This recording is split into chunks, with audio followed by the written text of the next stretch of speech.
السلام عليكم ورحمة الله وبركاته. اللهم صل وسلم وبارك يا رب على حبيبك محمد وآله وصحبه وسلم. عاملين ايه يا رب؟ تكونوا كلكم في احسن حال وفي صحة يا رب اجمعين. ازيكم؟ اخباركم ايه؟ انا سماح معاكم من قناة يوميات منتخبة. ان شاء الله روتين النهاردة يكون حلو ليكم وخفيف كده ومشجع، ويعجبكم يا رب. انا هنا ابتديت كده، قلت مسحيت كده، قلت امسح المطبخ قبل ما اعمل فطار او غدا، وكان في مواعين عندي من بالليل على الحوض. ابتديت كنت حاطاها تصفى يعني على جنب في طبق كده كبير على صينيه، ورصهم تاني في المطبقيه بتاعه الصفايه بتاعه الاطباق، عشان اشتغل كده ايه على نظافه في المطبخ وكده. والمطبخ بقى انا اساسا يعني قبل ما انام، يعني دايما مأخده نفسي ان انا اغسل مواعين قبل ما انام، عشان ما اقومش تاني يوم كسلانه. وده حاجه حلوه على فكره، يا ريت كلنا نعملها. لو انت سبتي المواعين بجد بنقوم اشلك نفسي تخشي تعملي اي حاجه في المطبخ، يعني الا بقى لما اكون خلاص مثلا نمتي تعبانه، او انا مثلا تعبانه، او ما قدرتش اخش المطبخ، او ماليش نفس اعمل حاجه بجد، بيبقى يومي كله بقى كله بسبب المواعين دي مقفول. انا بيبقى سايبه المواعين المطبخ متبهدل، فبخش على طول اغسلها قبل ما انام، وانضف المطبخ واسيبه رايق كده. فالمطبخ كان محتاج يتمسح كده، قلت امسحه. وانا طبعا مسحت تحت البوتاجاز والغساله والقطعه وكله، يعني انا احب اجيب كله. ونضفته كده. النهارده بقى هنعمل مع بعض غدا حلو كده خفيف. هنا المطبخ، نضفت الرخامه. الستيكر ده كنت نفسي اغيره بس انا كسلانه اروح اجيب ستيكر خالص من عند الراجل اللي هو بتاع الاستيكرات. عايزه كده اتشجع واروح كده اجيب ستيكر فاتح، لان ده ببهدل يعني، تقشر وتجرح عشان اسود بيبان فيه كل حاجه. فعايزه اجيب واحد فاتح كده حتى ينطق المطبخ يبقى كله مع بعض، على الرخامه دي كمان، عشان شكلها مش حلو، ومع رخامه الحوض وكده. بوريكم هنا المطبخ بعد ما نضفته، وقلت اعمل كوبايه فنجان قهوه كده ليا انا، من يعني قلت اشربها كده بالشوكولاته. حطيت حته شوكولاته كده في الفنجان، وقلت اصب عليها القهوه، او ممكن نحط الشوكولاته جوه القهوه، بس انا قلت احطها كده في الفنجان، بتدي طعم حلو قوي للقهوه. كان عندي شويه بن فاضلين كده، يعني عايزين نشتري بن كمان، بن قرب يخلص، كانت تلقيمه حلوه كده يعني على قدي. حتى انا ما كترتش القهوه، خليتها كوبايه صغيره كده. ونبتدي كده يومنا بالاستغفار والصلاة على الرسول. دايما الصلاة على الرسول دي بتفك رباط كتيرة قوي والله، عن تجربة. اللهم صل وسلم وبارك يا رب على محمد وآله وصحبه وسلم. النهاردة هنعمل معاكم بقى أكلة كده، عايزين نشمر بقى دراعاتنا ليها. هعمل كوارع، وهعمل ممبار، وهعمل فشة. اسمها ايه دي؟ كرشة ولا ايه؟ كان عندي شوية كرشة وعملتهم مش كتار، والممبار برضو ما كانش كتير، وكوارع وفتة وخلاص. بوريكم هنا الشوكولاتة، انا حاطة قطعت كام حتة كده. كانت عندي حتة فاضلة في التلاجة، فملفاها يعني وشايلاها على جنب، فقلت ما احط حتة كده في الفنجان، او ممكن نعملها مع القهوة، هي بتستوي. بس كان طعمها حلو قوي، فنجان القهوة كان مميز كده وطعمه حلو.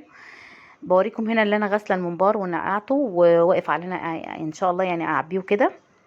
هنا بخليته فول ازاي ونضيف، وعصرت عليه ليمون وملح وخليته حلو. هنا دي الفشه، يو مصممه اقول عليها فشه، الكرشه.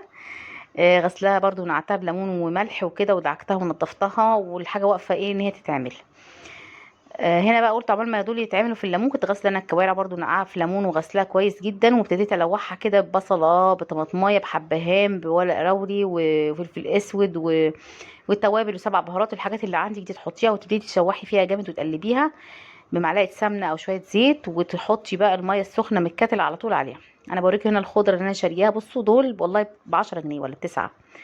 ما اعرفش ايه ده اللي بيحصل ده، تلات عيدان بالعدد. وكانت انا حاسه ان الخضره بتاعت المحشي كانت قليله جدا، وما كانش ده عاجبني، بس كان طعم حلو، وكان خضرته قليله بس كان طعم حلو.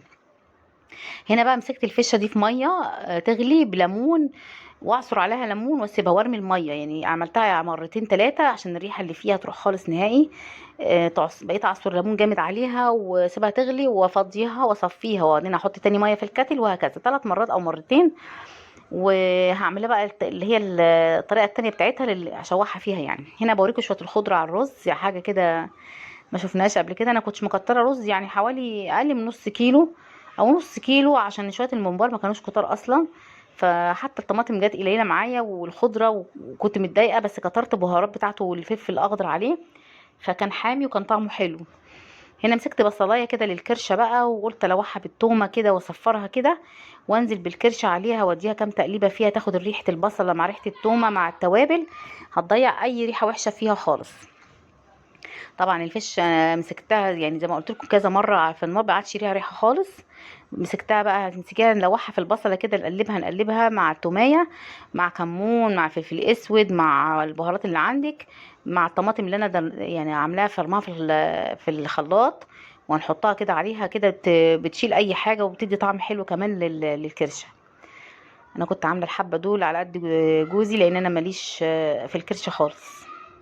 يعني انا ممكن، يعني مش انا ممكن ادوقها، بس انا ماليش فيها نهائي، يعني مش هقدر، يعني ماليش في اكلها يعني الحمد لله.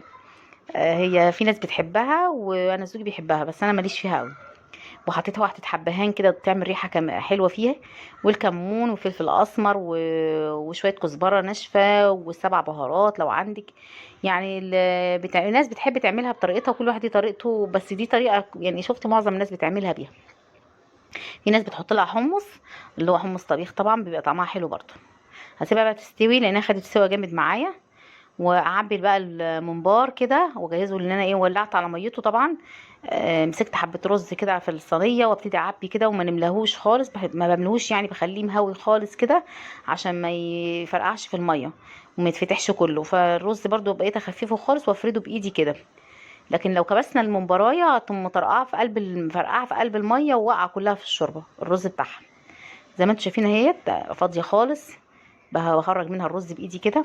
عبيت الحبه اللي عندي زي ما قلت لكم، يجي لهم نص كيلو، عبيتهم كلهم وولعت على الميه بتاعتهم غليت، وحطيت فيها البصله وطماطمايه وحبهان واديتها بقى ايه نزلتها في الشوربه يستوي براحته. وهنا ببص على الكوارع كانت هي اول حاجه متولع عليها، وكانت استوت، بدخل فيها الخله دي ولقيتها استوت بقى، هبتدي اسيبها كمان شويه واحدقها بالملح عشان اخد شوربتها واحطها على الفته. انا كنت قطعت العيش وبالسمنه وقعدت اقلب فيه، وهنزل عليه بشوربه الكوارع واعمل الفته بتاعتي. يبقى انا كده خلصت ايه، معظم الاكل ابتدى يخلص كله معايا. هنا سقيت هسقي العيش بقى بالشوربه بتاعت الكوارع. الشوربه بتاعت الكوارع كان طعمها جميل جدا جدا والله. ومفيده جدا للعظم والركب، وجميله جدا وحلوه قوي للركبه لو حد عنده خشونه. الكوارع حلوه قوي للركب، يعني بتساعد ان الحاجات اللي في الكوارع دي بتظبط الركب بتاعت الرجل جدا. هنا بقى ابتديت اعمل التوميه بتاعت الفته مع المعلقه الخل اللي انا هنزلها عليها، واسقي بيها الفته بتاعتي، واعمل السلطه. هنا بوريكم انا حطيت توم وقلبته. هنا معلقه صلصه كنت عاملاه بتاع الخل بتاع الفته، صلصه الفته. الممبار كان استوى بقى جميل، وابتديت احمره، ما خدش برضو حاجه، حمرته كله، طلعته على الصينيه بقى كده زي ما على طبق كده واتحمر. انا عيالي بيموتوا في حاجه اسمها ممبار. هنا عملت رز بشعريه، ما عملتوش ابيض، بس يعني عشان قلت هم عيالي مش هيرضوا ياكلوا ابيض، البنات الصغيره، فعملته بشعريه وحمرت الكوارع، وطلعت طبق الكرشه ديت لزوجي. وهنحضر الغدا، ويبقى كده روتيني معاكم كان خفيف زي ما قلت لكم وبسيط، وعملت معاكم الغدا. وان شاء الله اشوفكم في روتين تاني، واستنوني باذن الله تعالى معاكم روتينات تانية، ويا رب القناه تكون عاجباكم، واشوفكم على خير، والسلام عليكم ورحمه الله وبركاته.